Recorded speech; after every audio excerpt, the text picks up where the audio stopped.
Bonjour, ici Stéphane Lévesque dans le cadre du championnat canadien masculin U15 qui se déroule à Saint-Jean d'Aston. J'ai le plaisir de recevoir André Tourigny. Bonjour. Ça va, André? Ça va très bien. Là, on est en train de parler de Richard Jutras, d'André Ali. Ouais. T'as une vie, toi, de balle rapide, de joueur, parce que là, évidemment, t'es l'entraîneur. Comment elle s'appelle l'équipe à Utah, là? C'est Utah HC, Hockey Club. Ça. OK. Donc, pour le moment, c'est le nom. On ne sait pas ce qui va se passer dans l'avenir. Tu es entraîneur dans la Ligue nationale de hockey, mais tu as joué à la balle rapide, toi. Effectivement, j'ai joué à la balle rapide ici j'ai joué pour l'équipe de Saint-Perpétue dans le temps. Ensuite de ça, j'ai joué ici pour les Grizzlies. Ensuite de ça, on a joué pour l'équipe Québec.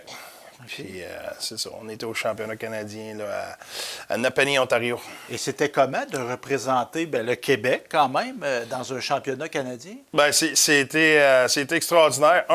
La camaraderie que tu crées avec ces gars-là, on avait des gars, je me souviens, à l'époque, on avait des gars de Port-Neuf qui étaient venus jouer avec nous autres, Luc Thibault, Dave Frenette, puis Gino, puis on est restés en contact après. On a tous les gars, les Dave Lemaire, Danny Fréchette, Steve Saint-Louis, Éric Lessard, etc., tous des gars qui étaient avec l'équipe à ce moment-là. Là. On se souvient de tous ces gars-là, puis tu crées des liens pour toujours. Oui, c'était important, ça. Ouais. Bien, peux-tu le dire en anglais, ça? Ce bout-là, est-ce qu'on fait ça bilingue? Hein? On a des gens de partout au Canada, donc pour que les gens qui ne parlent pas français comprennent, résume-moi un peu l'expérience au championnat canadien. In English, please. Yeah, the thing is you create chemistry or a relationship forever with those people. I think I remember guys who were coming from Portneuf, which is about an hour and a half from here, and we create relationship forever. You create friend forever. You walk forever. The guys like Luc Thibault and Dave Frenette and Gino, and even the guys from here around where we were playing either against or with, guys like Éric Lessard, Denis Fréchette, Dave Lemaire, and all those guys, Ted Ali, all those guys, we won the championship together. I think it was an amazing experience, and you walk forever after together. Et maintenant, André va parler de ton cheminement de hockey, d'entraîneur, parce que tu as joué quand même à des bons niveaux, mais tu t'es surtout distingué au niveau du hockey. Moi, ce que je retiens de ton parcours, ça n'a pas été un long fleuve tranquille. Il y a eu, on monte dans la Ligue nationale, on est adjoint, on retourne junior, on va même coacher en Ontario. Qu'est-ce que tu retires de cette expérience-là? Honnêtement, toutes les expériences que j'ai eues, c'est des expériences que j'ai grandi, que j'ai aimé. J'ai pas eu de mauvaises expériences en tant que telles dans le hockey. Des expériences que j'ai apprises, il y a eu de l'adversité. Puis j'ai été chanceux parce que j'ai commencé entraîneur hockey mineur. Ensuite de ça, j'ai gravi les échelons, j'ai été midget 3, j'ai été assistant coach avec les Cataractes à Shawinigan. Puis ensuite de ça, quand je suis revenu au milieu de 3 à Trois-Rivières, donc tu sais, j'étais chez nous pendant une longue période. Puis après ça, je suis parti à Rouen, puis j'étais là pendant 12 ans, 11 ans et demi. Donc, mes enfants, quand j'ai été engagé à Rouen, mes gars avaient 2 ans et demi. Ma fille est née pendant que j'étais à Rouen, là, elle est née, là, ça faisait quelques mois que j'avais été engagé à Rouen. Puis tu sais, Rouen-Noranda, c'est une ville que les gens ici ne connaissent pas, mais c'est une ville extraordinaire. C'était la plus belle place que je pouvais avoir pour élever mes enfants. T'sais. Je vais vous donner une idée, là, mes gars ont 24 ans, c'est des jumeaux. Puis Félix, il est retourné à Rouen-Noranda. Il va être gradué à McGill en décembre, puis il a déjà un job à Rouen, puis il est retourné là-bas. Fait que, j'ai été chanceux, parce que j'ai eu de la stabilité. Mes enfants étaient élevés pas mal à la même place. Ensuite de ça, j'ai embarqué dans l'aventure. Je voulais être un entraîneur professionnel. J'ai été 2 ans au Colorado. Je suis revenu après ça, j'ai été engagé avec j'ai démissionné avec l'Avalanche pour toutes sortes de raisons. Puis après ça, j'ai été engagé avec les Sénateurs d'Ottawa. Puis après 1 an, bien, Brian Murray, sa maladie, etc., il a steppé down. Il y a un nouveau GM qui est arrivé, Pierre Dorion, puis il a décidé d'engager des nouveaux entraîneurs. Fait que j'ai passé là-dedans. Ensuite de ça, j'ai été 1 an à Halifax. Puis quand j'ai été à Halifax, j'étais éloigné de ma famille. Ma famille est restée à Ottawa à ce moment-là parce que mes gars, ils restaient 2 ans avant de graduer le high school. Puis on trouvait qu'il y avait changé d'école assez souvent dans les dernières années. Fait que j'avais dit, les 2 premières années à Halifax, mais vous allez rester à Ottawa. Ma famille va rester à Ottawa. Puis ensuite de ça, ma femme, ma fille vont venir me rejoindre à Halifax. Puis il y en a qui sont capables de faire ça, mais c'est pas pour tout le monde. Pour nous autres, c'était très difficile là, d'être loin de mes enfants. Puis j'ai été chanceux parce que la job s'est ouverte avec les 67 d'Ottawa. Puis le propriétaire des Mooseheads d'Halifax, puis le propriétaire des 67 d'Ottawa, c'est 2 amis. Puis, écoute, les Moussettes étaient pour avoir la Coupe Memorial 2 ans plus tard, mais Bobby Smith, je pense qu'il comprenait ma situation parce que lui, quand il a acheté les Moussettes, il a été coaché les Moussettes. Puis ses enfants restaient en Arizona. Puis il était 4 mois à Halifax pendant ses enfants. Puis il a dit que c'était les 4 mois les plus longs de sa vie. Fait qu'il comprenait très bien ma situation. Fait qu'il m'a laissé aller avec les 67 d'Ottawa. Ils se sont arrangés, ils ont fait un deal. Puis j'ai pu aller avec les 67. Que j'ai été là pendant 4 ans avant de graduer avec les Coyotes. Mais tu n'as pas eu un sentiment d'émotion, tu sais, dans le sens que, ben, tu sais, t'es dans le show, là. Tu sais, la Ligue nationale, c'est la grosse affaire, là. Puis là, tu retournes junior. T'as-tu voulu que tu te dises... C'est parce que les gens ne connaissent pas beaucoup le junior. Ouais. Tu sais, tu as les fans qui suivent le junior, mais les autres, les gens, en général, ils vont avoir une game par année, puis ils ne connaissent pas le junior. Parce que le junior, pour moi, c'est la plus belle ligue à coacher. Ah oui? Ah ouais, le junior, c'est là que tu impactes beaucoup les jeunes au niveau des valeurs, au niveau de l'éthique de travail. Tu es un éducateur. Oui, c'est ça. Okay. Je pense qu'il y a un côté pédagogue au junior. Il y a un côté aussi où tu as plus de contrôle. Puis quand je dis ça, c'est... En Ligue nationale, ce qui est le fun, c'est que tu deals avec des professionnels. Tu deals avec des hommes. C'est comme si je te coachais toi. J'ai pas besoin de... J'ai pas besoin de te convaincre de certaines choses. J'ai juste besoin de te diriger, de dire, regarde, tu vas performer mieux si tu fais ça ou ça. C'est une discussion entre hommes que tu as. Puis à ce moment-là, les gars le font parce qu'ils sont tellement... Ils savent... C'était dans un monde de performance. Donc, je peux pas utiliser le mot plus facile, mais c'est... tes relations sont plus faciles que dans le junior. Il faut quand même que tu les convainques de faire certaines choses. Tu vas deal avec des gars de 16 à 20 ans. Donc, ils n'ont pas encore la conscience de leur potentiel, puis ils n'ont pas encore la conscience de comment c'est dur aller chercher ton plein potentiel. Mais c'est quand même un niveau qui est très, très le fun, qui est très...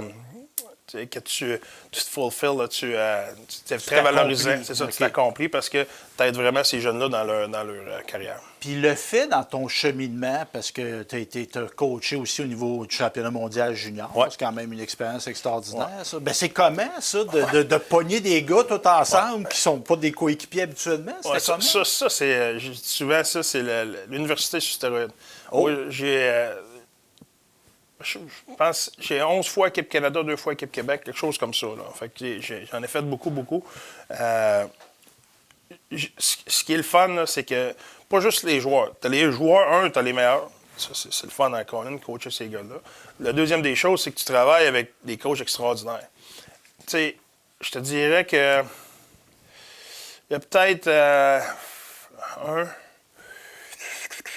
il y a peut-être deux gars avec qui j'ai coaché sur mes 11 expériences avec l'équipe Canada qui n'ont pas coaché nationale. Okay. Fait que ça te donne un peu une idée, les gars avec qui tu deals. Tu as la chance de côtoyer des pros, des meilleurs coachs dans ta ligue. Même affaire, là, je viens d'aller au championnat du monde avec Dean Everson, Jay Woodcroft, Steve Ott. J'ai appris énormément de ces gars-là. Fait que toutes les fois que tu vas dans une chose comme ça, tu échanges avec ces gars-là, autant que ce soit des X et O's que de la façon de gérer les joueurs, que de leurs expériences, des anecdotes, etc. Tu apprends tellement, c'est extraordinaire. Ça fait de toi un meilleur entraîneur toutes les fois que tu y vas. Fait que là, ben, on a le même âge. Tu es 74 mai, c'est toi, ça, là? c'est ça. OK, moi, je suis juin, donc tu as eu 50 ans. Oui. Bon, bonne fête en retard. Pas pu sauter mon tour. Mais ce que tu me dis, c'est qu'à 50 ans, tu es entraîneur dans la Ligue nationale, l'un des plus en longévité, tu es celui qui a le plus d'expérience. Puis tu dis, j'apprends encore. Moi, je pense que... mon père 82, puis il va sur Internet, puis il apprend, puis je vais le voir, puis il me parle de choses qu'il a lues, qu'il a appris, il est curieux, puis je pense que c'est toujours quelque chose qu'il m'a dit, puis quand il me parlait de mes enfants, il disait, c'est le fun parce qu'ils sont curieux. Ça a toujours été une valeur qui est importante dans notre famille, puis en anglais, on dit « You either get better or you get worse ». You cannot stay still. Okay. Tu deviens meilleur. Faut pas que tu te contentes. Non, c'est où tu t'améliores ou tu régresses. Ouais. Tu restes pas stable. Okay. Fait que si tu arrêtes d'avancer, tu recules. Fait que pour moi, c'est ma façon de voir toutes les... encore, l'été, ben, c'est de lire des livres, c'est de regarder des conférences, c'est d'assister à des conférences. Je peux pas me permettre de juste dire, bon, ben, je vais relaxer. Je vais reculer si je fais ça. Puis là, tu parles de ton père, à Sainte-Monique toujours? Toujours à Sainte-Monique, toujours sur la ferme. Puis tu y vas-tu à la ferme à Sainte-Monique? Oui. On travaille là de l'été, on travaille avec ma soeur, puis mon père, ma mère. Puis là, c'est une grosse ferme maintenant. Là. On a comme 2 fermes, là, une à Sainte-Monique, une à Saint-Grégoire. On donne une couple de semaines. Ça, c'est une manière pour toi de rester enraciné parce que tu viens d'un petit village. Sainte-Monique, on n'est pas à Salt Lake City, là, à Sainte-Monique. C'est bien beau, Sainte-Monique, mais c'est pas très gros. Ça. Mais ça te permet de revenir à tes valeurs, de revenir à tes bases, de revenir à tes racines. Puis je pense que c'est toujours important pour moi de ne pas oublier d'où ce que tu viens, puis de ne pas oublier les gens avec qui tu as partagé ton parcours. Puis pour moi, c'est important. Je suis un gars de Nicolette, j'ai une maison à Nicolette, puis ça ne changera pas. Puis, qu'est-ce que ça t'a amené, le sport d'élite? Le fait de jouer, on parlait de balle rapide tantôt, de coacher dans la meilleure ligue de hockey au monde. Qu'est-ce que ça t'a apporté comme être humain, toi? Bien, c'est la compétitivité. Je pense que les athlètes de la Ligue nationale, je vais parler pour les athlètes, mais ça peut se transposer. Mais c'est un monde qui est différent. Si tu vends des chars, si tu n'es pas le meilleur vendeur, tu peux bien gagner ta vie quand même. Oui, c'est vrai. Mais pas dans le sport. Dans le sport, il y a un gagnant. Tout le monde dit que les Oilers d'Edmonton, ils ont échoué. Il y avait 30 équipes qui regardaient jouer à la fin. Ouais. Ils ont perdu en 7.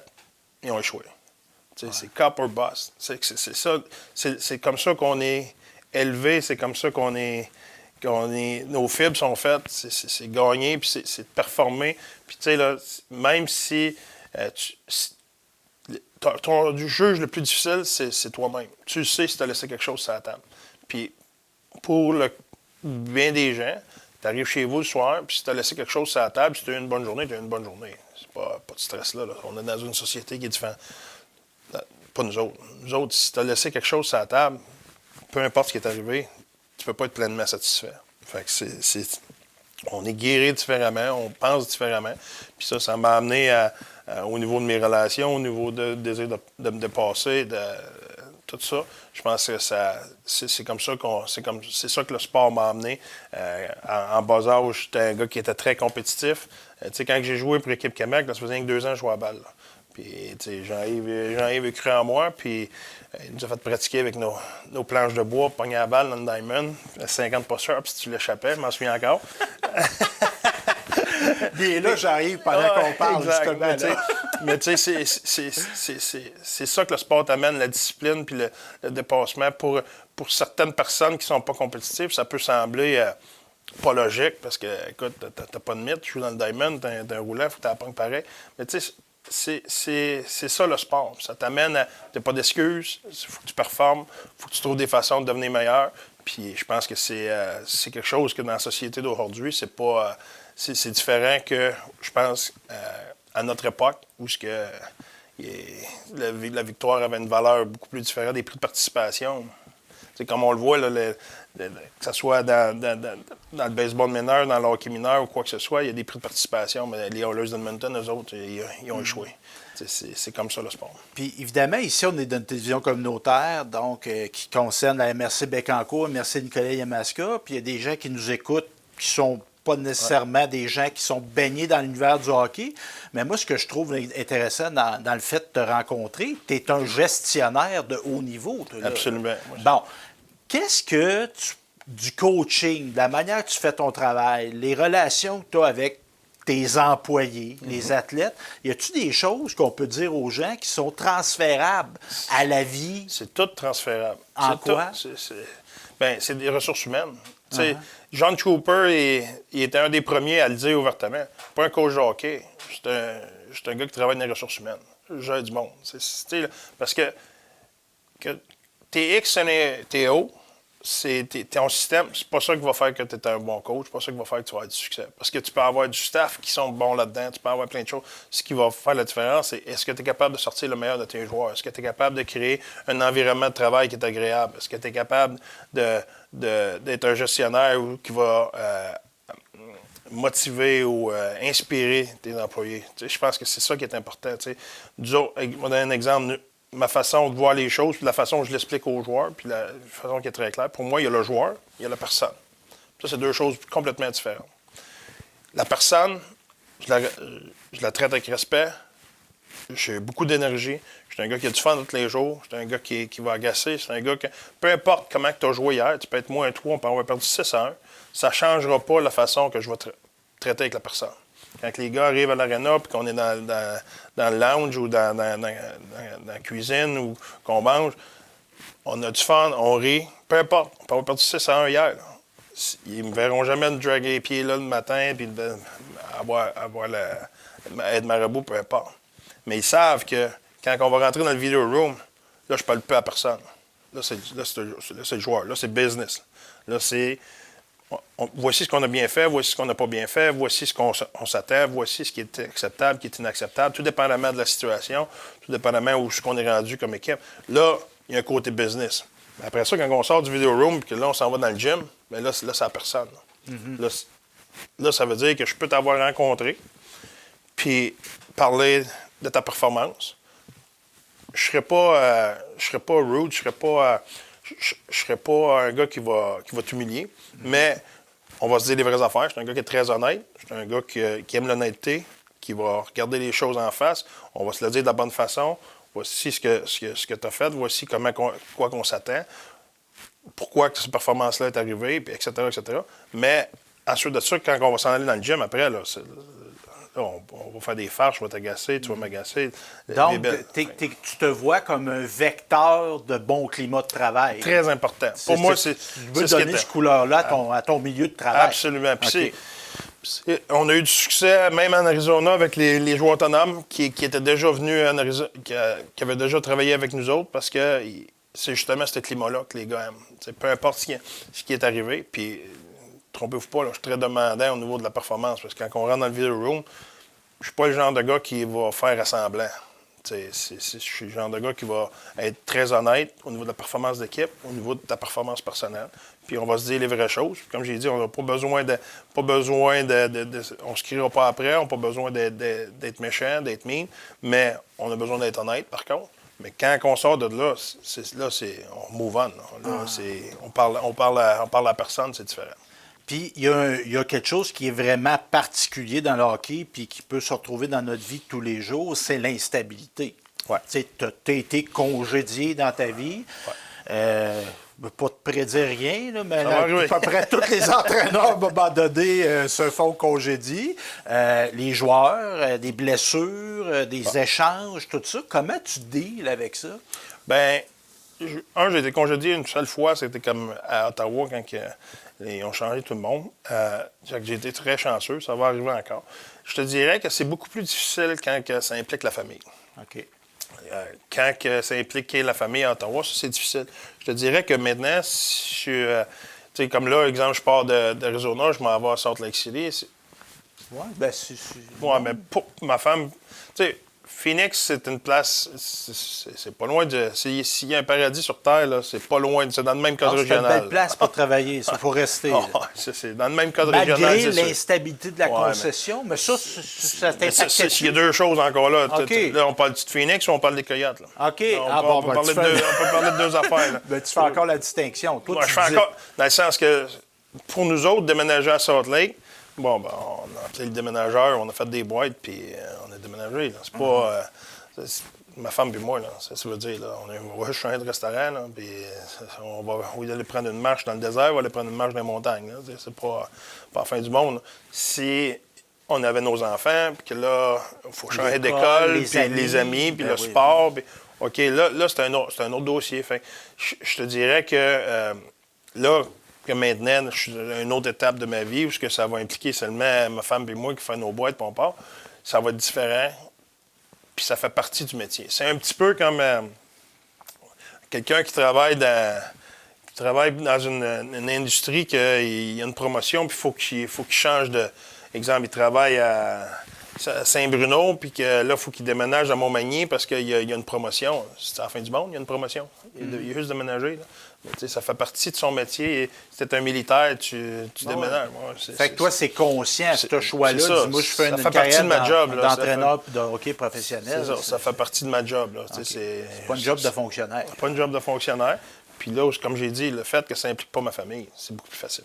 Puis là, j'ai le gars de la Ligue nationale, l'entraîneur. Puis là, on a deux maintenant. On a deux là, joueurs de la Ligue nationale qui sont natifs de notre région. On a Samuel Montembeault qui garde les buts canadiens. Puis là, on a Zachary Bolduc de Saint-Grégoire, du secteur Saint-Grégoire, qui a émergé avec les Blues de Saint-Louis. Là, je ne veux pas te mettre de situation délicate, là, mais quel regard tu poses sur ces joueurs-là, toi? Ben, Monty, l'année passée, on a gagné le championnat du monde. Il a gagné la médaille d'or au championnat du monde. Je pense que c'était notre meilleur joueur. Là. Lui, Mackenzie Weegar ont définitivement été nos meilleurs joueurs, mais sans Monty, oublie ça, là, c'était impossible. Il a vraiment eu une performance extraordinaire. Je pense qu'il a été très, très bon. Fait que c'est sûr qu'on suit ça de proche. Je suis ça de proche à l'époque avec les estacades, ensuite de ça avec l'Armada, puis son draft il est en Floride, puis etc. Quand il a été mis ses waivers, c'était un gars qu'on avait de l'intérêt, puis les Canadiens l'ont ramassé. Ah, toi, tu l'avais spoté avec les Coyotes. On apprend une primaire. Il aurait peut-être été avec les Coyotes, Samuel Montembeault, mais là, il était avec les Canadiens, on est bien contents. Il était bien chanceux. Mais non, honnêtement, il a été...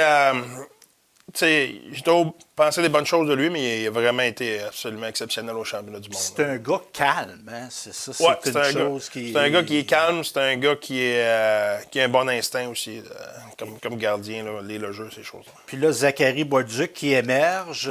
Quel regard tu poses sur Zachary? Bien, écoute, je suis content de voir que sa première saison dans le pro a bien été, parce que la transition du junior au pro, c'est toujours...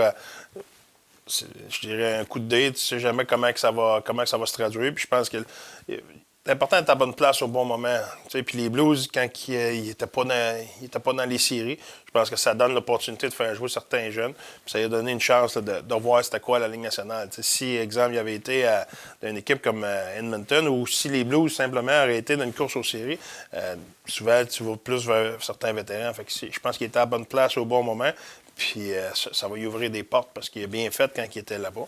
Puis tous les joueurs, quand ils ont la chance d'avoir une petite opportunité comme ça leur permet de voir, OK, voici la différence. Puis ça fait souvent une bonne différence dans le développement. Ça lui donne une chance de faire certains ajustements ou de réaliser certaines choses puis de devenir un meilleur joueur.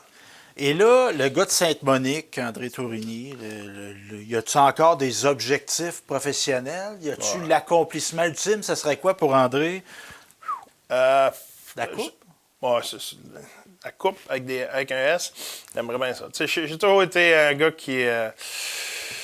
j'aime pas ça, mettre des objectifs au niveau de la quantité, parce que je trouve que c'est de mettre un couvert. C'est de mettre un couvert. C'est gagner une coupe. Ouais, il y a une équipe à tous les ans qui gagne une coupe. Il n'y a pas même des équipes qui en gagnent plus qu'une. Il n'y a pas d'équipe depuis, je me souviens bien, je pense que c'est les Oilers la dernière fois qu'il y a une équipe qui en a gagné 3 en ligne. C'est très difficile. C'est pas impossible, c'est très difficile. C'est la même chose au niveau du nombre de victoires d'une saison. À tous les débuts de saison, c'est quoi ton objectif de victoire? C'est quoi, tu veux répondre 82? Je ne dirais pas 45, puis rendu à 45, on est content. Pour moi, je suis un gars qui est très, très au quotidien. Je suis pas un gars qui regarde vers l'avenir et dire c'est là que je veux qu'on soit. Moi, j'ai toujours pensé que j'ai un mot d'eau dans notre équipe, c'est win the day. Gagne aujourd'hui. C'est ça. Aujourd'hui, comme j'ai expliqué un petit peu tantôt, either you get better or you get worse.